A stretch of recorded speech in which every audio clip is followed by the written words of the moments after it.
பரிசுத்த நாமத்துக்கு சோத்திரம். போன ஜூன் மந்த் அன்னைக்கு நான் இங்கே ப்ரேயர் மீட்டிங் வந்திருந்தேன். என்ன ரீசன்னா, என்னோடய காலேஜ் விஷயமாக இங்கே வந்திருந்தேன். எம்சிஏ சீட்காக கிடைக்கிறதுக்கு ரொம்ப ஸ்ட்ரகிளாக இருந்துச்சு. அது கிடைக்காம நான் அங்கிள் கிட்ட வந்து ஜெபம் பண்ணும்போது அவர் எனக்கு ஒரு வார்த்தை கொடுத்தாரு. நீ சொல்ல ஆகும், அது கட்டளையிட நிற்குன்ற வார்த்தை எனக்கு கொடுத்தாரு. அதன்படியே நான் ஜெபம் பண்ணேன். அதே மாதிரி இந்த இயர் எனக்கு அந்த காலேஜில் சீட் கூப்பிட்டு கொடுத்தாங்க. அதுக்காக கோடான கோடி நன்றி. Praise be to God. என் பேர் ஜூடித். நான் பள்ளிக்கரணையிலேருந்து வரேன். நான் ரொம்ப வருஷமாகவே வந்து அன்பரின் பாதத்தில் ஒரு நாள் மீட்டிங் அட்டென்ட் பண்ணுவேன். அப்புறம் இங்கே வந்து 1 இயராக வந்துட்டுருக்கேன். நான் வந்து 2022 வந்து என்னோடய பிஜி முடித்தேன். 2023 வரைக்கும் எனக்கு ஒரு ஜாப் இல்லைன்னு ரொம்ப வருத்தப்பட்டு கொண்டே இருந்தேன். லாஸ்ட் இயர் கூட ஃபெப்ரவரி மந்தில் வந்து அங்கிள் வந்து இந்த மாதிரி உன் தலையை நிமிர செய்வேன் அப்படின்ற ஒரு வேர்டில் வந்து அங்கிள் சொல்லிட்டு இருந்தாங்க. அப்போ கூட ஃபுல்லாக கண்ணீரோடு இருந்தேன். நான் வந்து இங்கே சாட்சி சொல்லணும் அப்படின்னு சொல்லிட்டு லாஸ்ட் இயர் வந்து நான் அசிஸ்டன்ட் ப்ரொஃபஸர் அதுக்காக வந்து ஒரு எக்ஸாம் இருக்குது, நெட் எக்ஸாம். ஸோ அதை நான் வந்து ஃபெப்ரவரியில் எழுதி கிளியர் பண்ணிட்டேன். அப்போது கூட வந்து அங்கிள் கிட்ட ப்ரே பண்ணிவிட்டு அப்புறம் எக்ஸாம் எழுதினேன். அப்புறம் சில பிரச்சனைகள்னால அந்த எக்ஸாமை திருப்பி எழுத வேண்டியதாக வந்தது. அது வேலிட் இல்லைனால என்னோடய கேட்டகிரியில். ஸோ திருப்பி ஜூனில் எழுதியிருந்தேன். அப்பயும் அங்கிள் வந்து நீ ஒரு டாப்பராக வருவ அப்படின்னு சொல்லிட்டு சொன்னாங்க. ஸோ திருப்பி அந்த எக்ஸாம் எழுதி கிளியர் பண்ண கர்த்தர் கிருபை செய்தார். அதே போல் நான் வந்து அதுக்கப்புறமும் ஒரு 1 இயர் ஆயிடுச்சு. 2022 முடிச்சிட்டேன். ஆனால் 23 வரைக்கும் நான் வெயிட் பண்ணிட்டு தான் இருந்தேன். ஸோ நிறையா வீட்லேயும் நிறையா ப்ரெஷர் பண்ண ஆரம்பித்தாங்க. அப்புறம் செப்டம்பரில் வந்து இங்கே ரொம்ப மழையாக இருந்தது. அப்போது மோஸ்ட் ஆஃப் தெம் இங்கே யாருமே இல்லை. அப்போது என் அங்கிள் கிட்ட ப்ரே பண்ண பர்சனலாக ஒரு சான்ஸ் கிடச்சிது. அப்போது வீட்டில் கூட யாருமே இங்கே வரக்கூடாது அப்படின்ற மாதிரி சொல்லிட்டு இருந்தாங்க. ஆனால் பர்சனலாக அன்றைக்கி வந்து அங்கிள் உனக்கு என்ன ப்ரே பண்ணோம் அப்படின்ற மாதிரி கேட்டாங்க. அப்போது நான் வந்து பிஹெச்டி பண்ணணுமா இல்லை ஒர்க் போகணுமா அப்படின்ற மாதிரி கேட்டுட்டு இருந்தேன். அப்போ அங்கிள் கிளியராக சொன்னாங்க, இந்த மாதிரி நீ ஒரு வேலையை தேடு தாமதிக்காமல் அப்படின்னு சொல்லிட்டு சொன்னாங்க. அதே போல் அடுத்த வாரம் வந்து எனக்கு பெருசாக பிலீஃப் இல்லைனாலும் லோயலா காலேஜில் வந்து நான் சும்மா என்னோடய அப்ளிகேஷன் போட்டிருந்தேன். ஆனால் அப்போ எந்த ஓப்பனிங்கும் இல்லை. 1 வீக் கழிச்சு நான் கேட்டப்போ அவங்க ஓப்பனிங்கே இல்லை, க்ளோஸ் பண்ணிட்டாங்க அப்படின்னு சொன்னாங்க. அப்புறம் 2 மந்த்ஸ் ஆச்சு. அப்போயும் எந்த ரெஸ்பான்ஸும் இல்லை. ஸோ அப்படியே நான் விட்டுட்டேன். ஆனால் வந்து அதுக்கப்புறம் வந்து டிசம்பரில் வந்து ஒரு கால் வந்தது, 28 டிசம்பர். இந்த மாதிரி நீங்கள் வந்து இன்டர்வியூக்கு வாங்க அப்படின்னு சொல்லிட்டு. அட்வர்டைஸ்மெண்ட்லாம் எதுவுமே போடலை. யாரோ ஒருத்தவங்க வந்து ஒரு ஸ்டூடெண்ட் எனக்கு தெரிஞ்சவங்க வந்து என்னோடய ஜூனியர் வந்து இந்த மாதிரி ஒரு வேகன்சி இருக்குது அப்படின்னு சொல்லிட்டு நீங்கள் இன்டர்வியூ அட்டென்ட் பண்ணுங்கள் அப்படின்னு சொன்னாங்க. ஏன்னா அட்வர்டைஸ்மெண்ட் போடாதனால யாருக்குமே தெரியாது. ஸோ எனக்கு அதுவே ஒரு பெரிய ஆச்சரியமாக இருந்தது. அடுத்த நாளே நான் இன்டர்வியூ அட்டென்ட் பண்ணேன். மற்றவங்க கிட்டலாம் பிஹெச்டி இருந்தது, என்கிட்ட பிஹெச்டி இல்லை. ஸோ எனக்கு பெருசாக பிலீஃப் இல்லை. ஆனால் அன்றைக்கே ஒரு ஜாப் கிடச்சிது. அன்றைக்கே இன்டர்வியூவில் 3 பேர்கிட்டையும் பிஹெச்டி இருந்தது. ஆனால் அந்த இடத்துல கர்த்தர் என்னை மகிமைப்படுத்தினார். அங்கிள் சொல்லி எனக்கு பிளெஸ் பண்ணி ப்ரே பண்ண ஒவ்வொரு வார்த்தைகளையும் கர்த்தர் நிறைவேற்றுறார். இப்போ வந்து அசிஸ்டன்ட் ப்ரொஃபஸராக லோயலா காலேஜில் நிற்க கர்த்தர் உதவி செய்தார். இது மட்டும் இல்லை, என்னை வந்து 12th நான் ஒவ்வொரு டெசிஷனும் அங்கிள் கிட்ட கேட்டு இந்த விஷயம் எடுக்கலாமா அப்படின்னு சொல்லி ப்ரே பண்ணி கேட்பேன். என்னோடய பிஜி கூட அங்கிள் கிட்ட வந்து இது போகலாமா இல்லை வேறு இது போகலாமா அப்படின்னு கேட்டப்போ அங்கிள் பிஜி பண்ணுன்னு சொன்னாங்க. அந்த இடத்துலையும் எனக்கு வந்து பிரசிடென்ட் கிட்ட கோல்டு மெடல் வாங்குற அளவுக்கு கர்த்தர் கிருபை செய்தார். ஒவ்வொரு வார்த்தைகளையும் அவரோட பிளானில் இருக்கணும் அப்படின்றதுக்கு வந்து என்னோட ஏக்கமாக இருந்தது. அப்போ அங்கிள் மூலமா ஒவ்வொரு கைடன்ஸ். அப்புறம் சோர்ந்து போன வெயிட்டிங் பீரியடில் வந்து ரொம்ப கண்ணீரோடு இருப்பேன். நான் ஏசப்பா ஒரு வருஷமாக வெயிட் பண்ணுறேன், இவ்வளோ எல்லாமே அச்சீவ்மெண்ட்டோடு இருந்தாலும் ஏன் வெயிட் பண்ணுறோம் அப்படின்னு தெரியாத வேலையில் அங்கிளோட வேர்ட்ஸ் நிறையா வேலையில் கம்ஃபர்ட் பண்ணிகிட்டு இருக்கு. ஸோ அதற்காக கர்த்தரை ப்ரைஸ் பண்ணுறேன். அங்கிளுக்கும் தேங்க்யூ. ஹல்லேலூயா.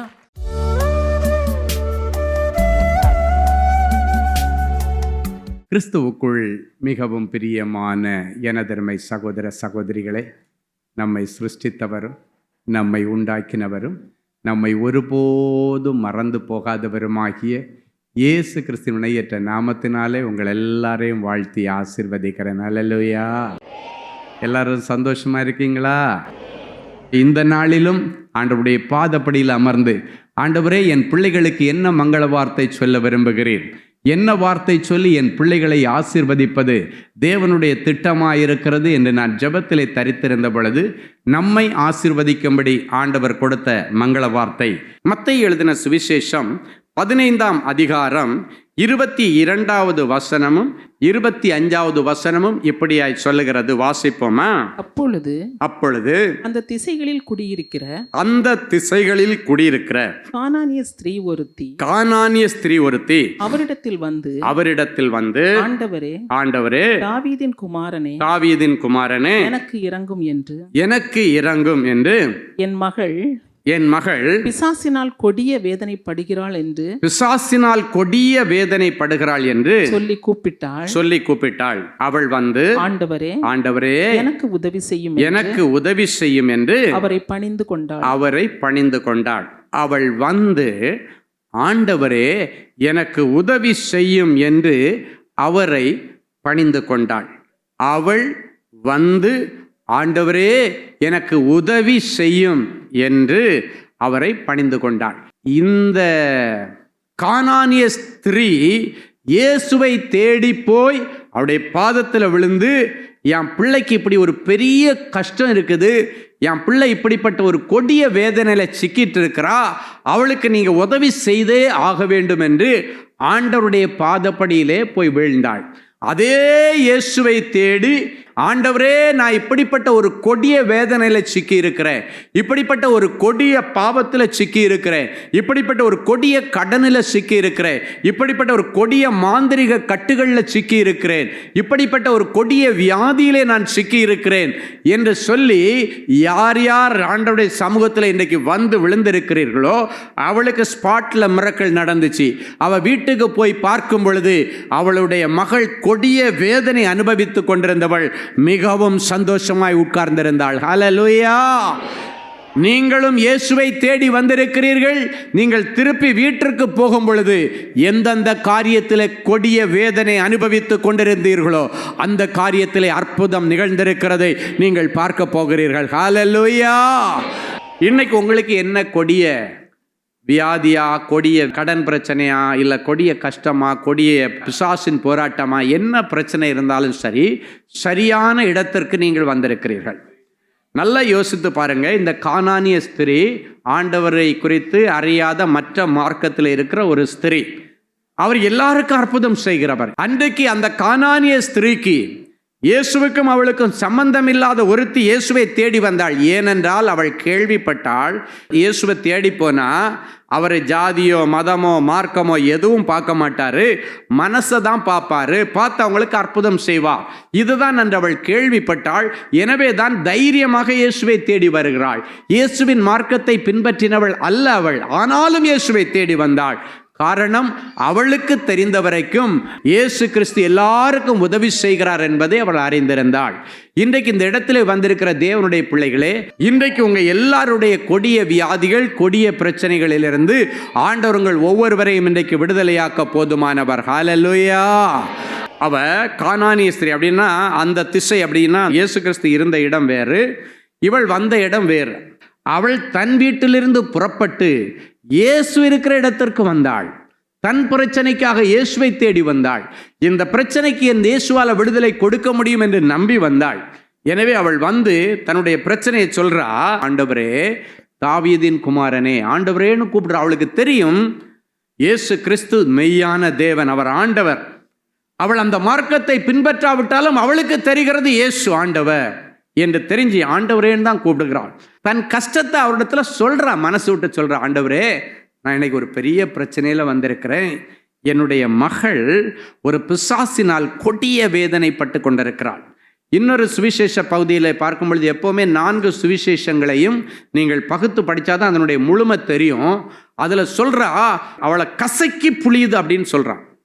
இன்னொரு சுவிசேஷ பகுதியில் இந்த பிசாசு அவளை பிடிக்கும் பொழுது கசக்கி புளியுதான், அவ்வளவு கஷ்டப்படுறா அப்படின்னு அவ சொல்றா. ஆண்டவரிடத்துல வந்து, என் வாலிப மக அவ படுற கஷ்டத்தை என்னால் தாங்க முடியல ஆண்டவரே, நான் எல்லா முயற்சியும் எடுத்து பார்த்தேன், ஆனாலும் ஒரு இடத்துல இருந்து என் பிள்ளைக்கு விடுதலை கிடைக்கல, அதனால நீங்க என் மகளுக்கு உதவி செய்தே ஆகணும். அவளுக்கு நம்பிக்கை இருக்கிறது, இயேசு மனசு வச்சா ஸ்பாட்ல என் பிள்ளைக்கு விடுதலை கிடைக்கும், இவளுடைய அந்த கொடிய பிசாசினுடைய கட்டிலிருந்து இவள் விடுதலை அடைய முடியும் என்று நம்பினாள். எதுக்கு ஆண்டவர் இந்த காரியத்தை உங்களிடத்துல சொல்றாருன்னா, நீங்க இதுக்கு முன்னால அனுபவித்து கொண்டிருக்கிற கொடிய வியாதியாக இருக்கலாம், கொடிய கடனாக இருக்கலாம், இல்லைன்னா ஒரு கொடிய மாந்திரிக கட்டாக இருக்கலாம், இல்லைன்னா ஏதோ ஒரு பிசாசினுடைய தொல்லையாக இருக்கலாம். இதிலிருந்து வெளியே வருவதற்கு எவ்வளோ முயற்சி நீங்கள் செய்தும் இன்னைக்கு வரைக்கும் இதிலிருந்து வெளியே வர முடியாத ஒரு நிலைமையில நீங்கள் இருக்கலாம். ஆனால் இன்னைக்கு ஏசப்பா சொல்கிறாரு, அதிலிருந்து உனக்கு விடுதலை. ஆமேன். ஏன்னா உதவி செய்கிற ஆண்டவரை தேடியில் வந்திருக்கிற உன் பிள்ளையை குறித்து ஆண்டவரிடத்தில் சொல்லு, கடன்களை குறித்து ஆண்டவரிடத்தில் சொல்லு. ஆண்டவரே, இது மாதிரி பயங்கர கொட்டிய வட்டி, கடினமான வட்டி, டெய்லி வட்டி, இல்லைன்னா மீட்டர் வட்டி, இல்லைன்னா தண்டல் வட்டி என்னால் தாங்க முடியலை ஆண்டவரே. பேங்க் வட்டி இல்லை, பேங்க் வட்டி எனக்கு கிடைக்கல, நான் அதனால் இப்படி அங்கங்கே மாட்டிக்கிட்டேன், எனக்கு நீங்கள் உதவி செய்யுங்க. அவ சொல்கிறா ஆண்டவருடைய பாதத்தில், ஆண்டவரே எனக்கு உதவி செய்யும் என்று ஆண்டவரிடத்தில் வந்து பணிந்து கொண்டாள். இன்னைக்கு எந்தெந்த காரியம் உங்களுடைய மனசை ரொம்ப பாதிச்சிருக்கு, எந்தெந்த காரியத்தில் நீங்கள் ரொம்ப கொடுமை அனுபவிச்சுட்டு இருக்கிறீங்க, ரொம்ப கொடுமை. இந்த தாய் தன்னுடைய மகள் அனுபவிக்கிற கொடுமைகளை பார்க்கிறாள் தான் கொடிய வேதனை என்று சொல்லுகிறார். வேதனை வேற, கொடிய வேதனைன்னு வேற.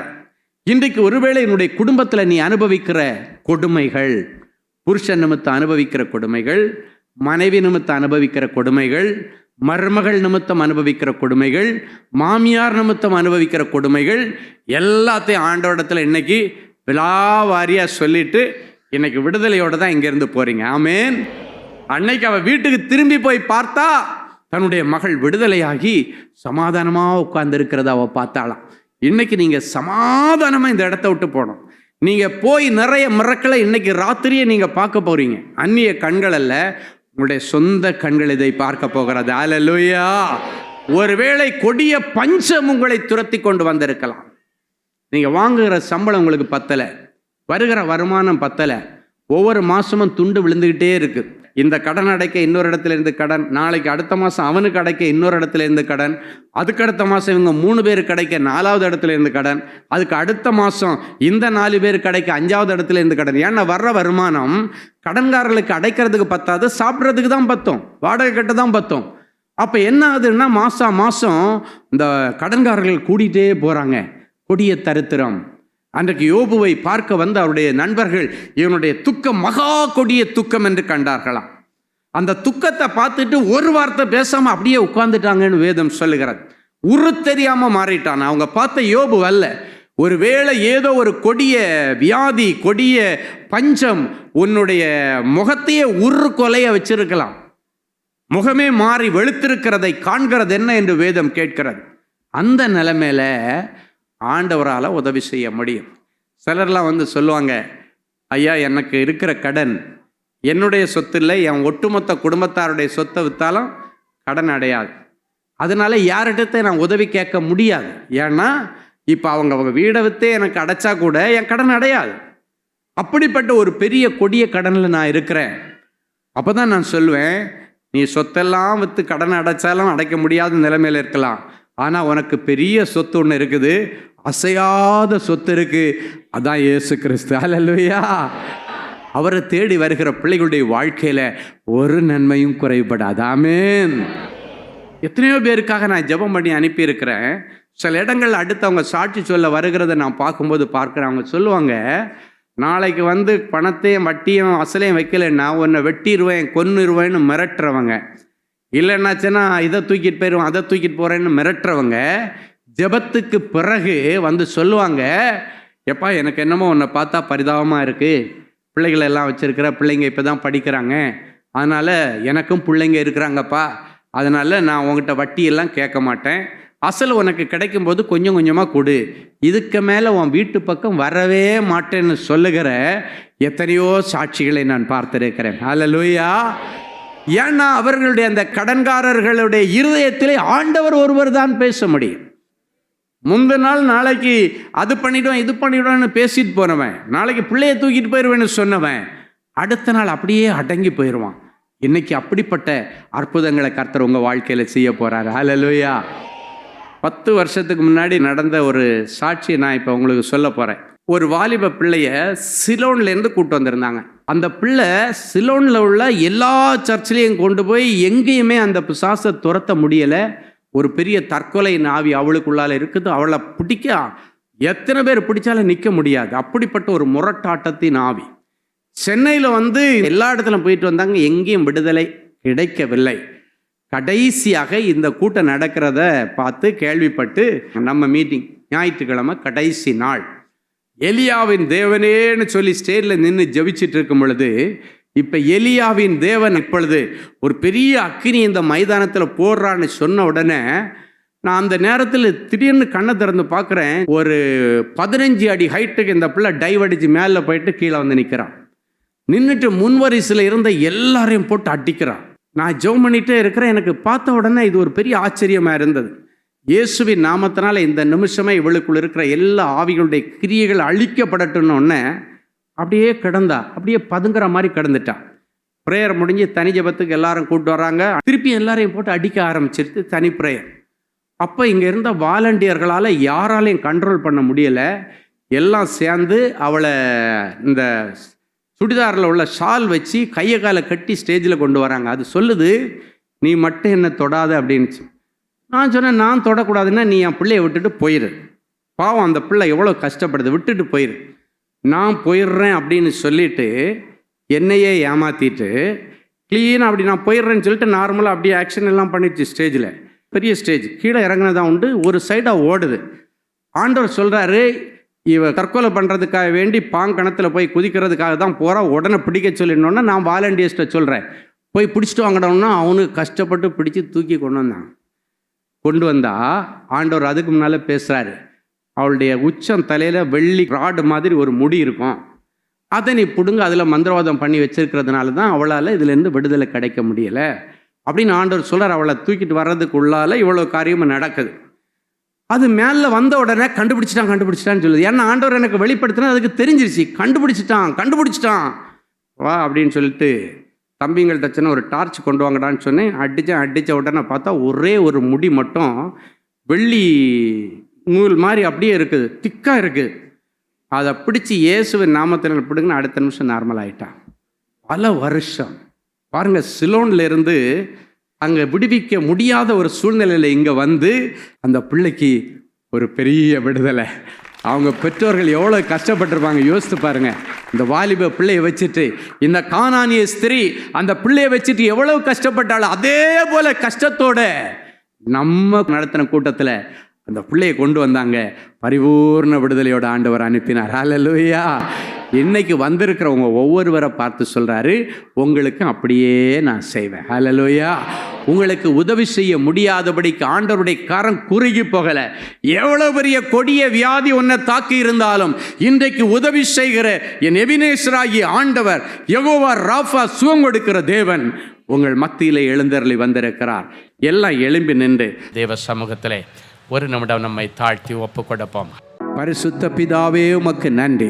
அன்றைக்கு சாமுவேல் தீர்க்கதரிசி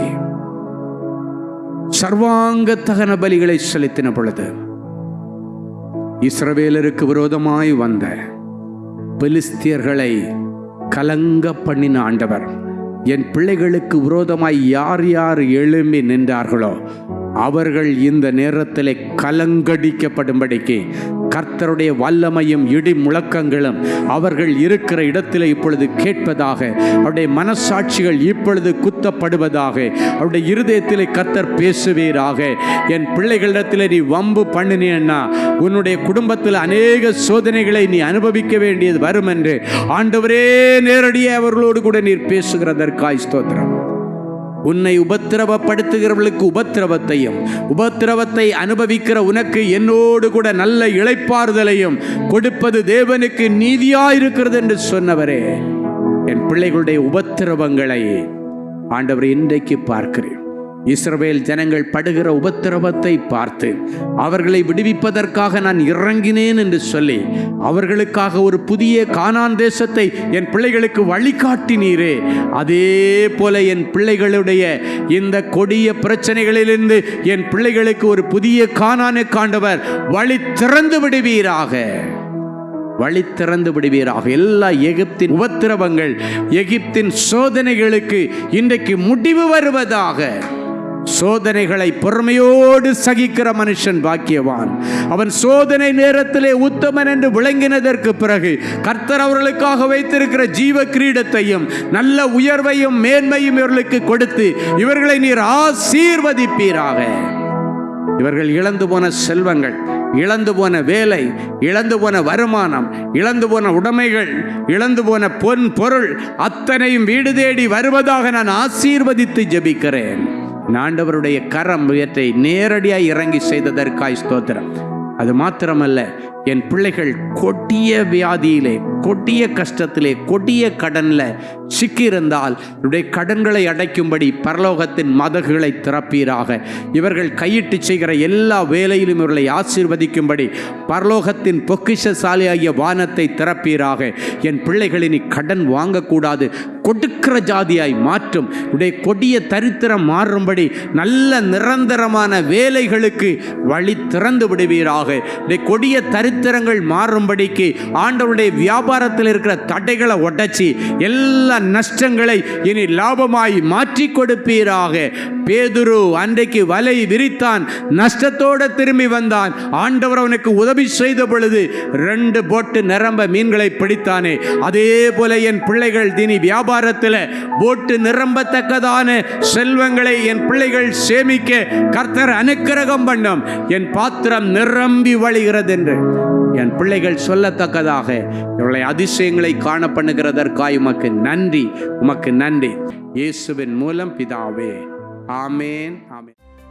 கிறிஸ்துவுக்குள் அன்பானவர்களே, ஆண்டவராகிய இயேசு கிறிஸ்துவின் இனிய நாமத்தில் அன்பின் வாழ்த்துக்கள்.